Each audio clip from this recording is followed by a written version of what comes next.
The gate was 3.55 million, sold out. We broke the record for largest gate ever at the Toyota Center.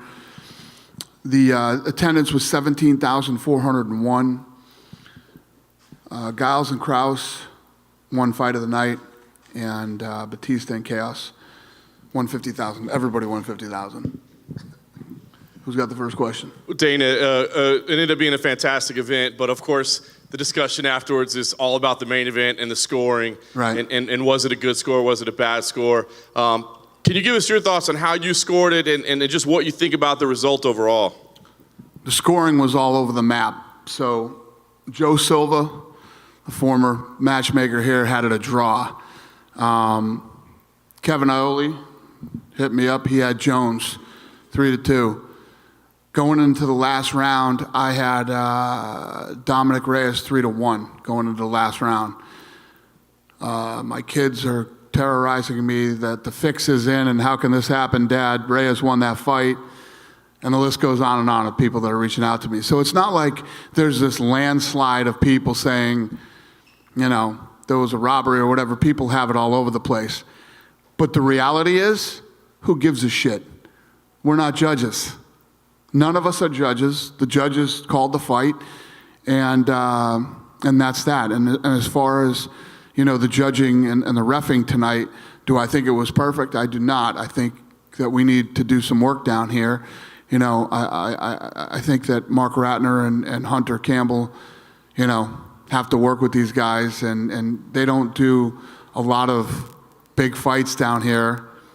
And we all know that these kids work so hard and sacrifice so much. Even let's take Dominic Reyes and Jones out of the equation. If you're the first prelim of the night, you've worked so hard to get there. You know, you guys have heard me for 20 years talk about reffing and judging, and you know, it's never going to be perfect, but it has to be close, man. I mean, these kids work hard to get here, and you know what I mean. You know, and I want to kind of ask you on that, because I know you said, hey, listen, you're too old to be bashing on these referees anymore, but everybody did seem to feel like the judging and the reffing all night was a concern. So what can you do? I mean, I know these guys regulate you, not the other way around. So, I mean, what can you do to try to maybe educate or improve? Work with them. We can work with these guys, and, you know, first of all, the powers that be in the commission have to realize that there were mistakes made, and these things are going to happen. Nothing's perfect. No commission is perfect. No state is perfect. And it's something we have to work on. But in the Reyes fight, I mean, like I said, it was so all over the map. And then there's guys I talked to a few guys tonight that were like, you know, you can't run the last 2 rounds and take the title away from the champion. So you have people that think a lot of different ways on how they score a fight. But we're not judges. Yeah. You know. Let me ask you specifically about Dominic coming in. You said this is a dangerous guy, that people don't even realize how dangerous he is. Probably showed that tonight. Talk about his career moving forward. I mean, is a rematch even an option for him? Do you feel like this was the type of performance where, you know, people will remember him now, and now this is a guy you can use? What do you think about Dom moving forward? Yeah, so coming into this fight, my big thing was the only problem with this fight is the general public doesn't realize how dangerous this guy really is and what a huge threat he is to John Jones. You know, he was a 4.5 to 1 dog, which is crazy. There's no way that guy's a 4.5 to 1. You saw it tonight. I never talk about fights right after. First of all, you guys were in here. I was just backstage doing some interviews. John Jones walked by with his legs all wrapped in ice, and they carried Dominic Reyes by me. Like, guys were carrying him. So when you see that shit backstage, you know you just saw an incredible fight. And do I think that he deserves a rematch? Sure he does. But we'll see what happens. Yeah. And last thing for me, Dana, let me ask you about John moving forward as well. I mean, being in a... Well, here's the other thing. You say what you want about John Jones. John Jones wins fights. Yeah. We can bitch about the judge, but it's not like there's this landslide, you know, where everybody... Who thinks John Jones won the fight? Anybody in here? No, There's hands in here who think Jones won the fight. I've been hearing this all night. John Jones won the fight. It was a draw. Reyes won the fight. It's all over the map. So it all depends on the way that you judge a fight. And it doesn't fucking matter. We're not judges. So it was a badass fight. One thing I do know, both of these guys are tough as nails, man. The shots that both these guys took tonight to the body, legs, head, it was a phenomenal fight between two phenomenal athletes. Say what you want about John Jones. John Jones wins fights. No question. Does it give you any pause, though? You know, he was talking about maybe moving up to heavyweight. I mean, obviously, that's been talked about for a long time. But tonight's performance, what does it think, you know, how does that factor into what he does moving forward? Does it take heavyweight off the table? Does it take certain things out? What do you think? Let's not forget what I said going into this fight. Dominic Reyes was not a 4.5 to 1 dog. Dominic Reyes, tonight was the 4th time that he's made it out of the first round. He knocks people out in the first round. 9 people he knocked out in the 4th round. You know, so as you look at little things that both guys did in this fight, they both fought an unbelievable fight. They both made mistakes in this fight. And I think when they both go home and they start watching tape and they'll watch this fight over and over and over again, they're going to get back in the gym and they're going to work on things. If and when these two fight again, it'll be even better than tonight. So that's the positive out of what we saw here this evening. No matter what side of the fence you sit on who won. Hey, Dan, over here to your left. So John obviously has been dominant for so long as a champion, and it seems like either you know guys are catching up to him, maybe some of the younger guys are coming up, or maybe he's getting a little bit older. Obviously, age is one thing that no one can fend off. How do you attribute this performance against Reyes? Was it more Reyes being very, very good, or maybe Jones maybe not being the same guy? So what happens is when you take a guy like John Jones, right, and he's the GOAT, all the things he's accomplished, all the killers that he's beat, you set this expectation for John Jones, that John Jones should come out and destroy him and do this and that. John Jones isn't 25 years old anymore, okay? And John Jones is taking on these young killers. And, he finds a way to win these fights. I just think that the bar is set so high and you have such high expectations. Coming into this fight, in no way, shape, or form did I think that John Jones was going to walk through Dominic Reyes. And if you thought that, you don't know enough about fighting. Because there's no way. Dominic Reyes is the real deal. I knew it before, and I definitely know it now. Is it in a sense a credit to Jones then in that case? That he was able to fend off a young contender. Also turn it on in those late rounds. He was. And let's be honest. John Jones has not been good to himself outside of the octagon, okay? Normally, when you see a guy that's lived the life that John Jones has, they don't come back and do what John Jones is doing. This guy is a freak of nature in every way that you can be a freak of nature. I'm telling you, I was sitting there tonight, and I was listening to some of these body shots he got hit with, and the kicks, and the punches. Dominic Reyes would have knocked 100% of the people he fought out with some of the stuff he hit John Jones with tonight. And John Jones, not only did he walk through it, the one time that he got knocked down, he slipped. I thought that was a slip. I'd have to see it again, but I believed it was a slip at the time that it happened. And Reyes was hitting him with shots tonight, and John Jones was not walking backwards. He was walking forward, walking Reyes down.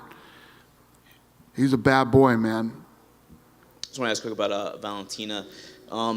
She had that fight against Liz Carmouche, and people were saying it lead a little bit of a lackluster fight, kind of a boring fight. Came out tonight, and she dominated, and she finished pretty violently on the ground. Were you impressed with that performance? Absolutely.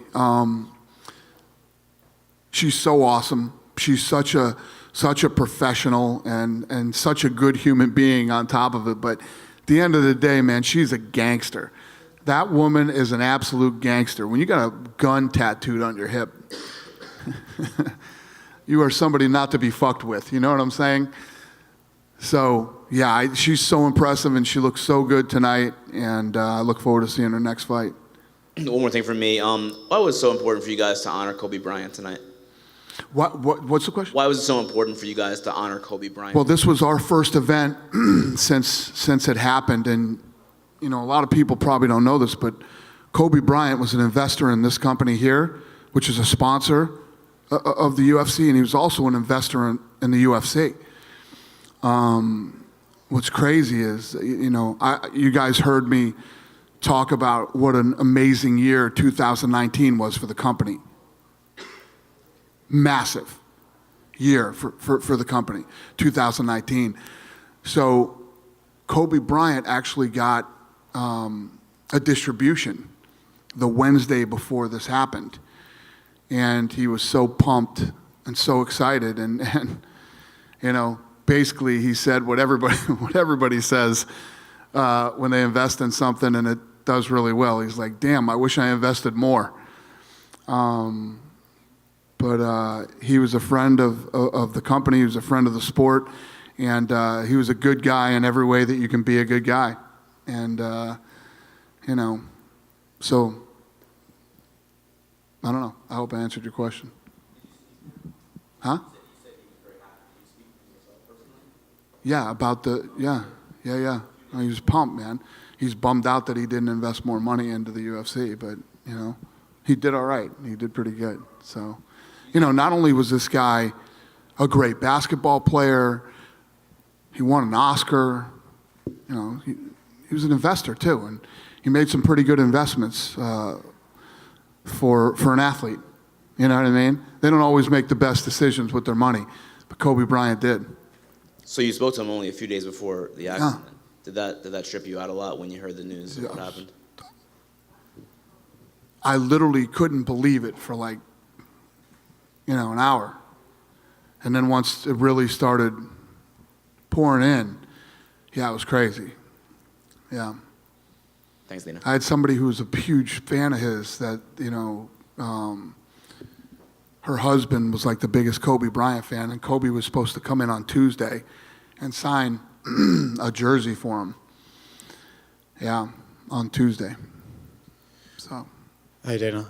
Just a quick one back to the judges. I know some people said that Jones, you can see an argument for 3-2 Jones, but would you agree that 4-1 to Jones is not an acceptable scorecard? Yeah. Insane.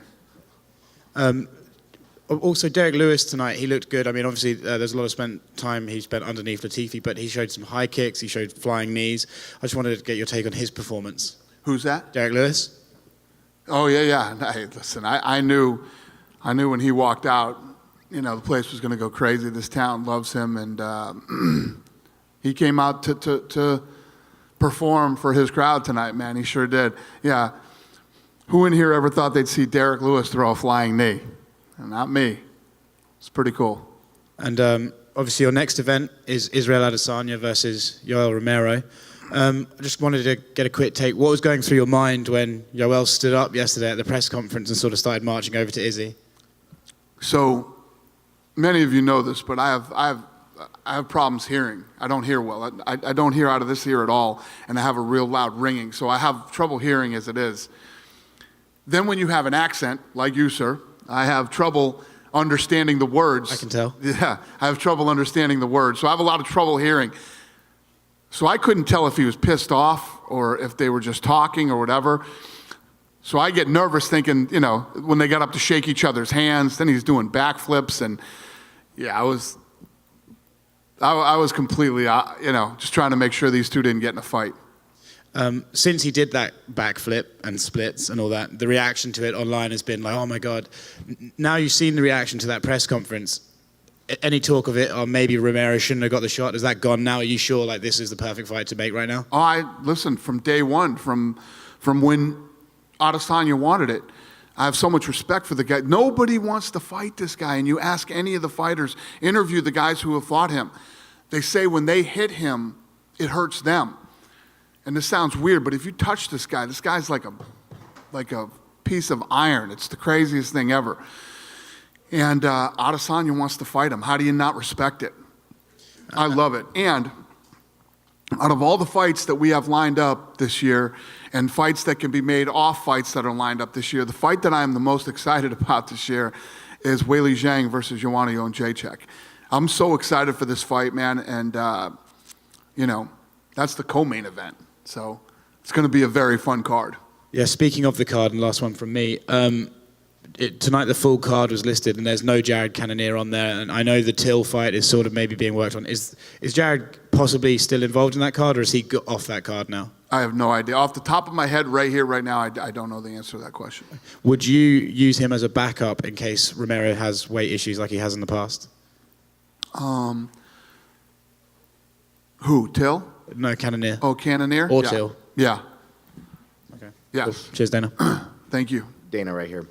What was the conversation? It looked like you were in almost like a heated conversation with Dominic right after the decision was read, and you guys were going back and forth. Can you just tell us kind of that conversation, what you said to him and what he said? I was just telling him, kid, you got nothing to be bummed out about.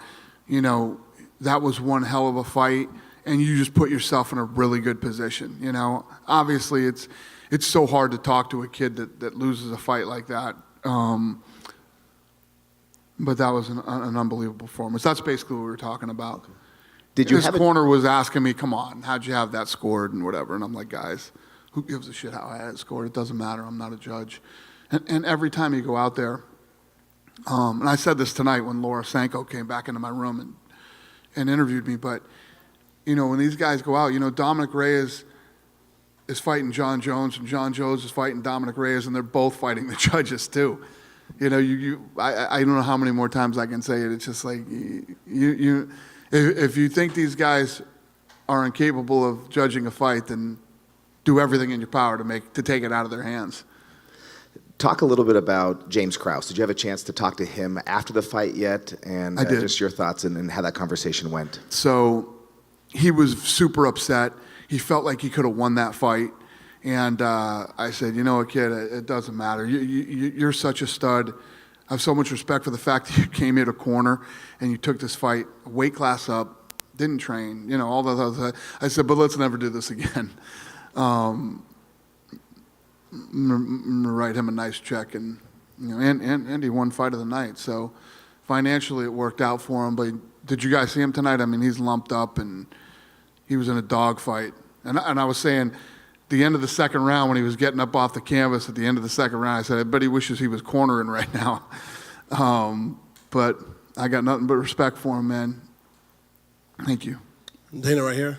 With Valentina being so dominant, is there any thought about having Amanda and her go for a third time so we get that trilogy? Listen, our 135-pound champion, GOAT, women GOAT, Valentina Shevchenko at 125, right behind her, and our 115-pound champion, Weili Zhang, is nasty and badass and about to fight Joanna Jędrzejczyk.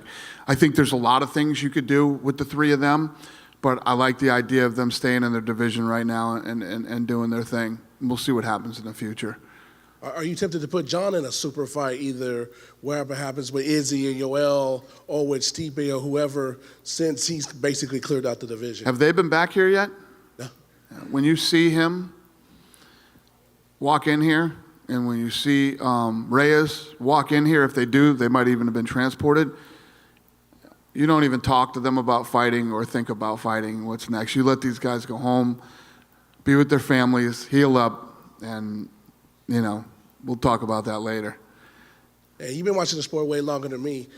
Did Dominic Reyes look like a future champion to you? 100, absolutely. Absolutely. Dominic Reyes tonight looked like the future of the division. He looked damn good. And, again, John Jones has these expectations on him because of who he is and what he's accomplished. John Jones went in against a very, very, very tough guy tonight.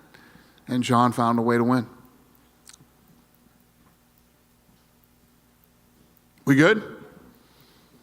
Thank you, guys. I really appreciate it. And thank you, Houston, man. What a cool city and cool people. And I love the culture and the attitude here and everything. It's awesome, man. Thank you very much, Houston. And I want to thank Tillman Fertitta and his whole crew for everything they did for us while we were here. Thanks.